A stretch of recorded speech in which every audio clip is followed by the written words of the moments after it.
mas eu vou convidar já de imediato nosso primeiro convidado, o Dr. Gilberto Martim. Ele é médico, formado pela Universidade Estadual de Londrina. Em 1983, especializou-se em saúde pública pela Fiocruz, em gerontologia pelo Embrapa e fez mestrado em saúde coletiva novamente pela UEL. Foi secretário estadual de saúde, deputado estadual, prefeito de Cambé, secretário municipal de saúde, diretor da 17ª Regional de Saúde de Londrina e superintendente de gestão em saúde. Ele, professor Dr. Gilberto, fala aqui também representando o Alumni, a Associação dos Egressos da Universidade Estadual de Londrina. Professor Gilberto, muito obrigado. A gente tem 10 minutos aqui reservados para a sua fala e para os demais participantes da mesa, eu informo que nós vamos colocar no chat aqui os próximos oradores, para todo mundo poder ir se organizando. Professor Gilberto, com a palavra. Muito obrigado. Muito obrigado, deputado Goura.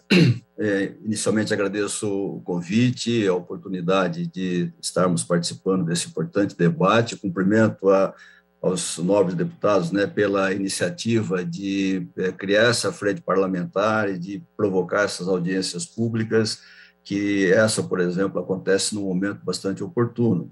Quero cumprimentar também os deputados, Arildo Chiorato, cumprimentar meus ex-colegas de Alep, o professor Lemos, a deputada Luciana, a deputada Tadeu Venere, que tivemos a oportunidade de estarmos juntos um determinado período na Assembleia. Depois eu voltei novamente para a saúde pública e aí hoje estou aqui falando em nome da Alumni UEL. A Alumni UEL é a nossa associação de ex-alunos da Universidade Estadual de Londrina. Nós nos organizamos no final de 2017 e desde então a gente vem fazendo um trabalho de organização dessa entidade.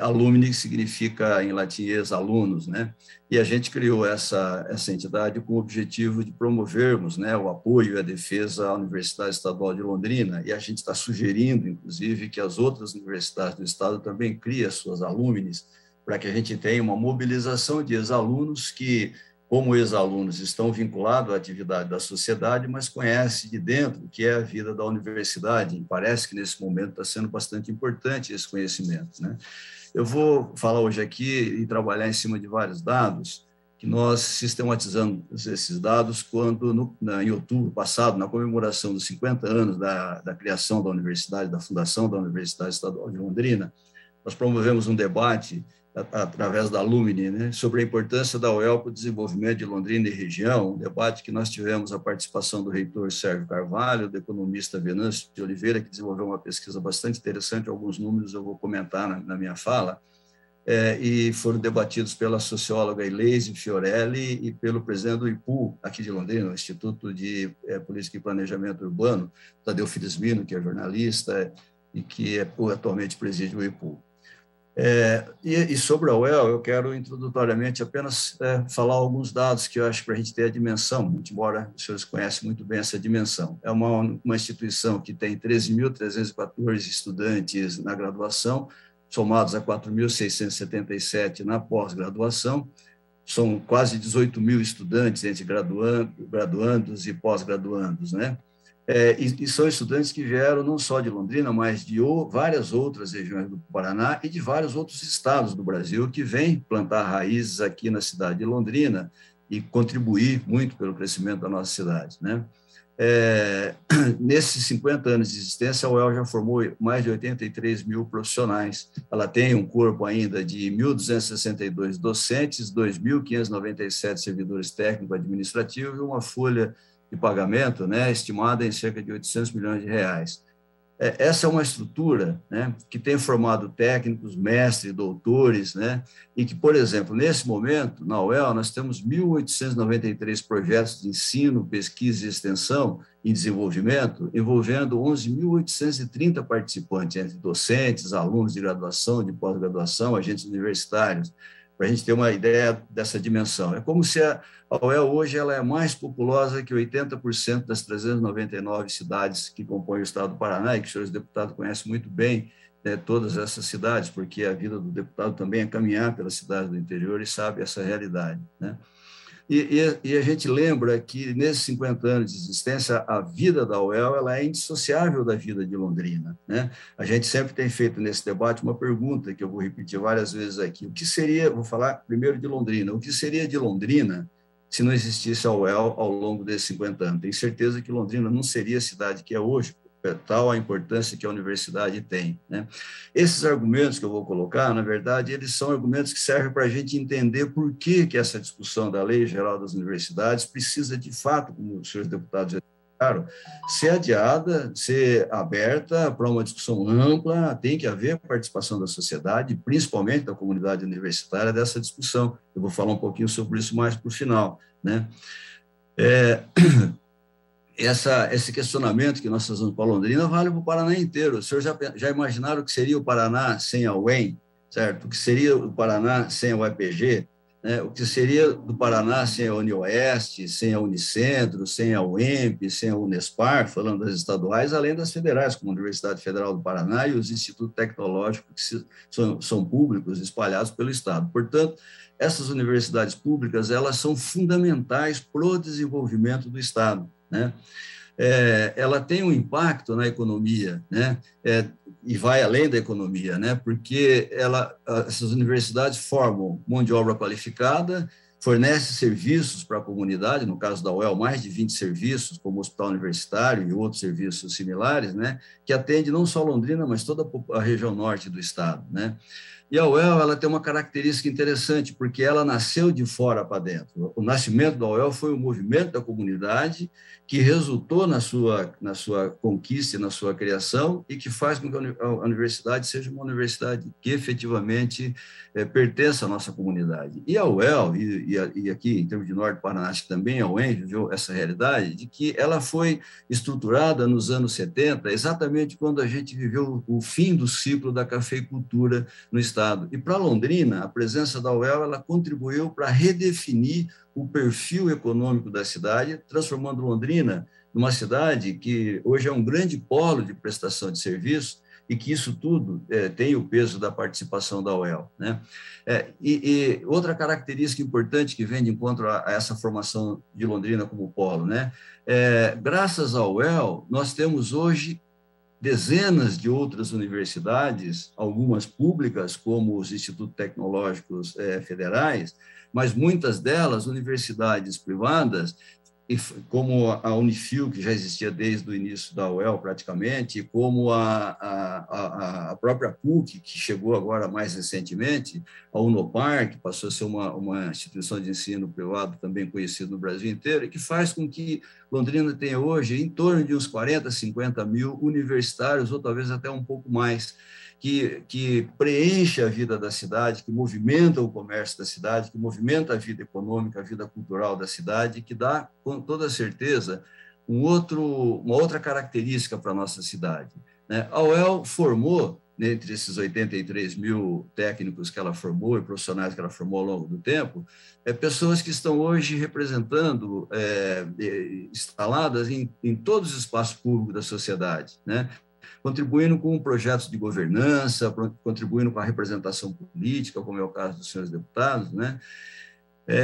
E sempre relevante. Eu quero destacar aqui, já que estamos vivendo ainda, né, momentos pandêmicos em relação ao Covid-19, o papel fundamental que a UEL teve no enfrentamento dessa pandemia aqui nesse período. Com todo esse problema, a UEL foi a primeira universidade estadual, a primeira universidade pública a adotar o ensino remoto emergencial, tanto que ela formou, nesse período aí da pandemia, ela formou 2.057 estudantes nos seus 53 cursos de graduação, né? E desenvolveu uma série de projetos. Mesmo durante a pandemia, foram concluídas 262 teses de doutorado, 683 dissertações de mestrado e desenvolvido, a partir desses estudos, uma série de atividades que contribuíram para o enfrentamento da pandemia. Eu vou citar poucos, mas alguns, né?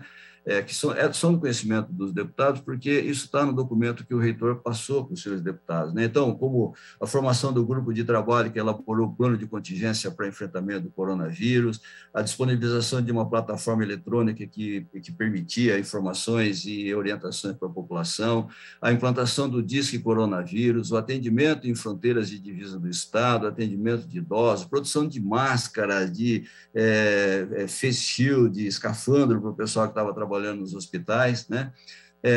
Álcool gel 70 graus, né?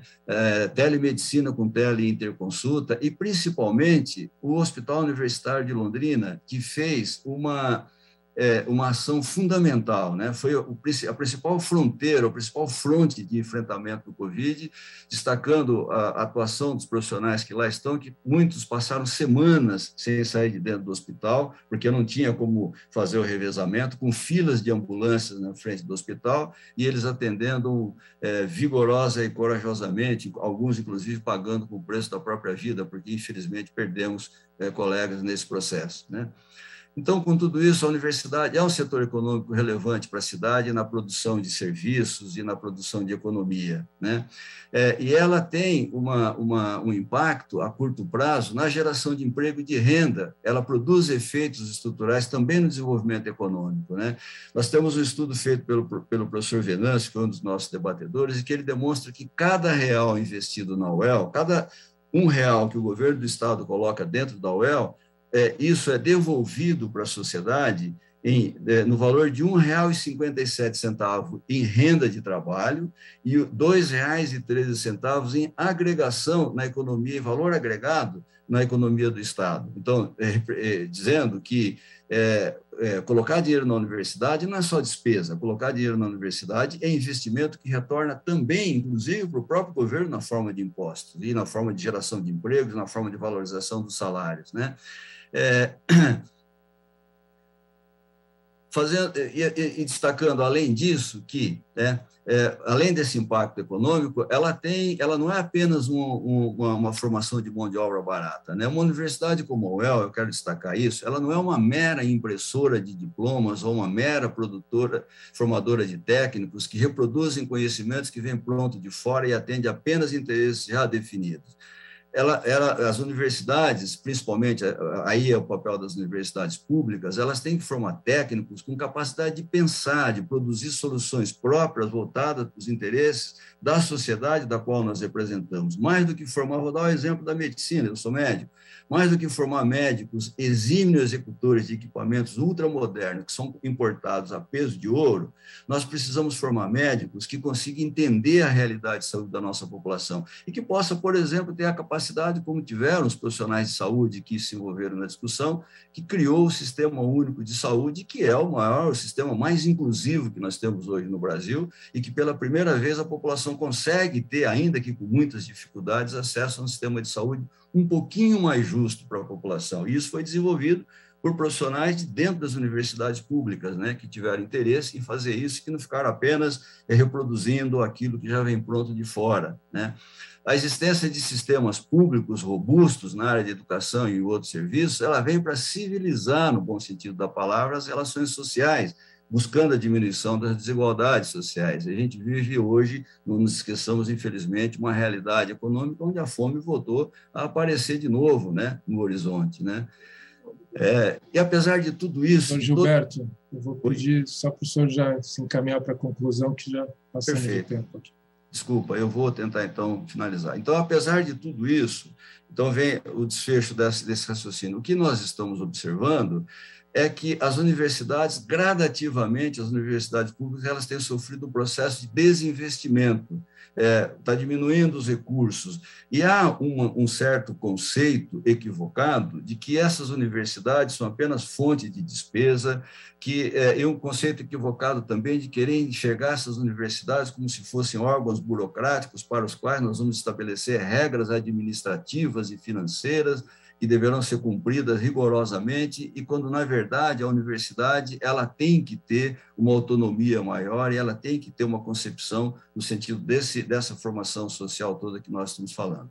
Para encerrar, eu quero reafirmar aqui, em relação à LGU, apenas para reafirmar essa posição, que nós apoiamos a decisão do Conselho Universitário de Londrina, que pede o adiamento dessa discussão, que pede a ampliação desse debate, que quer ter a oportunidade de trazer os deputados para uma discussão do Conselho Universitário, para discutir junto com os membros do Conselho os aspectos dessa lei sugerida e encaminhada para a Assembleia Legislativa, e que nós pedimos também, como ex-aluno, que essa discussão seja feita dessa forma. Nós também queremos participar dessa discussão por todo esse entendimento do que nós enxergamos que é o papel das nossas universidades públicas. E a gente confia muito no bom senso dos nossos deputados aí na Assembleia Legislativa e sabemos que a Assembleia é uma caixa de ressonância da sociedade e é o espaço que ouve a sociedade, que tem essa margem de discussão. Deputado Goura, senhores deputados, obrigado pelo espaço, pela oportunidade, e a Lumine fica à disposição para essa discussão.